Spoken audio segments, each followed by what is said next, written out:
Bonjour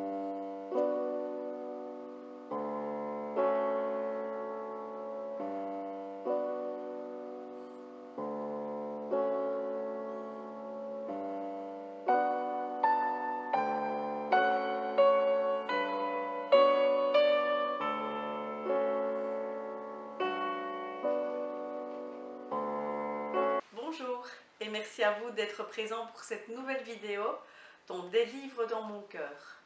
Si vous n'êtes pas encore abonné à ma chaîne, faites-le pour ne manquer aucune de mes vidéos. Aujourd'hui, j'ai le plaisir de vous présenter le dernier roman de Julien Sandrel paru chez Calmont-Lévy en mars 2022 et ça s'intitule Merci, grazie, thank you.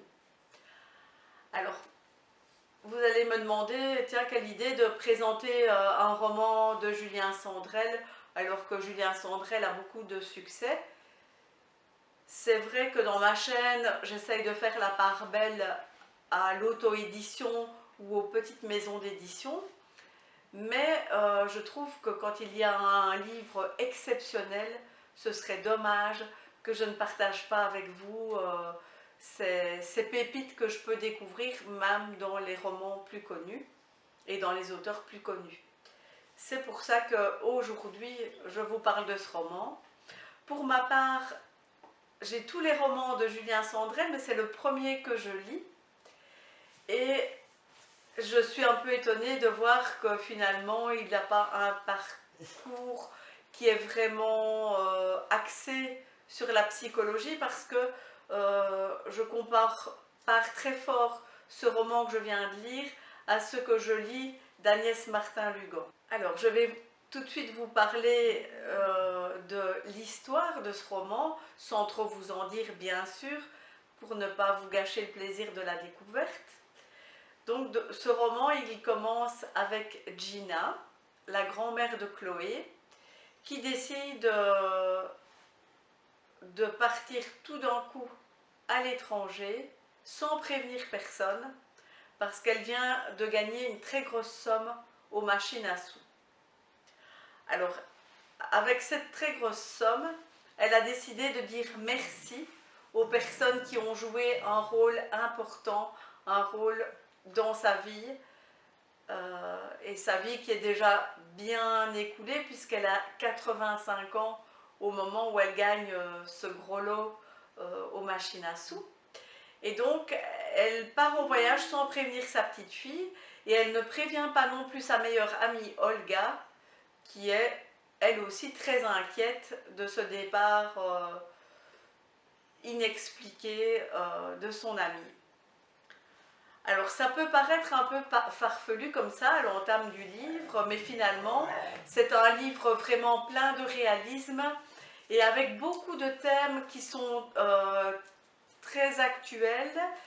Et je vais dire, je vais pas trop je voudrais pas vous dévoiler l'ensemble des thèmes, parce que je pense que vous dévoiler les thèmes, c'est vous dévoiler un peu l'histoire aller trop dans les détails de ce livre.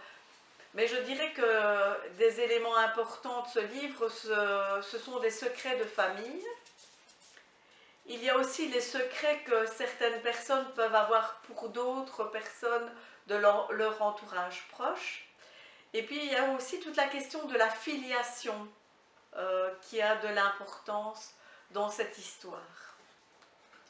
Alors on a vraiment deux personnages principaux avec Gina, la grand-mère de 85 ans, et Chloé, sa petite fille qui n'a pas encore atteint l'âge de 30 ans. Ce sont des personnages qui sont très profonds, où on va très loin dans leur psychologie, mais il faut savoir que pour les personnages secondaires, c'est le cas aussi. Et c'est ça vraiment qui me fait comparer Julien Sandrel à Agnès Martin-Lugan, parce qu'on dirait que vraiment ces personnages, ils les ont créés de A jusqu'à Z, de leur naissance à l'époque actuelle du livre, pour vraiment leur donner une profondeur particulière. Alors la thématique aussi de la reconnaissance et de cette envie de témoigner sa reconnaissance aux gens qu'on a croisés durant son existence, c'est aussi quelque chose de tellement bienveillant, de tellement positif que je trouve que ça donne vraiment un intérêt tout à fait particulier à ce livre, qui est vraiment un livre magnifique euh, que je ne peux que vous recommander. Je vous le remontre avec sa couverture magnifique et je vous recommande vraiment sa lecture. Alors, en attendant une prochaine vidéo, surtout lisez ce livre.